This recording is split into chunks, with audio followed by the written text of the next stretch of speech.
Welcome back. The number of COVID-19 cases at Ohio long-term care facilities has now soared past 1,200. But we can't tell you where hundreds of those cases are or when they hit because the state will not tell us.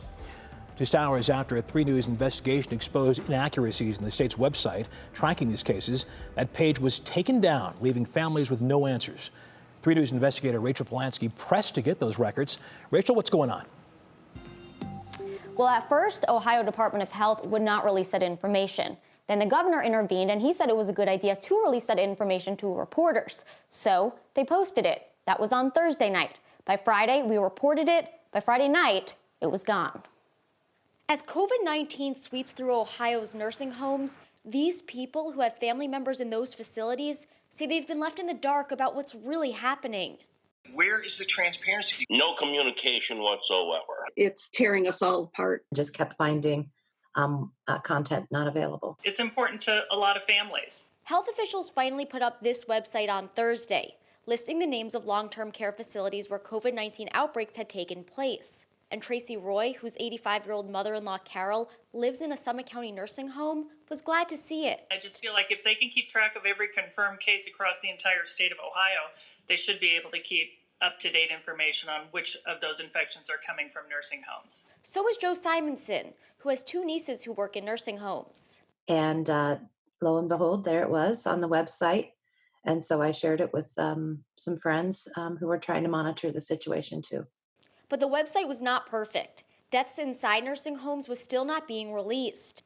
3 News also spotted a number of inaccuracies, and so did the Ohio Healthcare Association, that represents more than 1,000 long-term care facilities around the state. They're kind of a big deal because, a member who doesn't have a case and is being reported as having one, the families are calling, and it's already happening.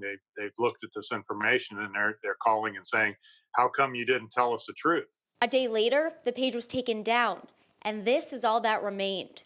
So Joe and Tracy reached out to 3 News to find out why. Just it wasn't there anymore. And when I searched for news developing around that, I found your article.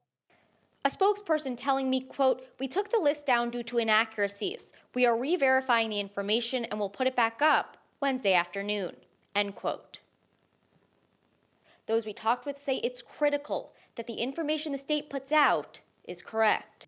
If the information is available, it helps us all understand what we're really facing. And I do want it to be accurate, and I don't want there to be gaps in it.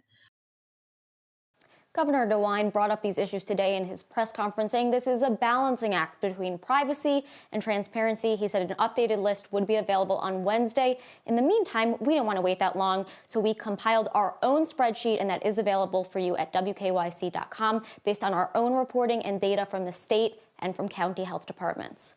Rachel Polanski, 3 News. Okay, Rachel, thank you very much.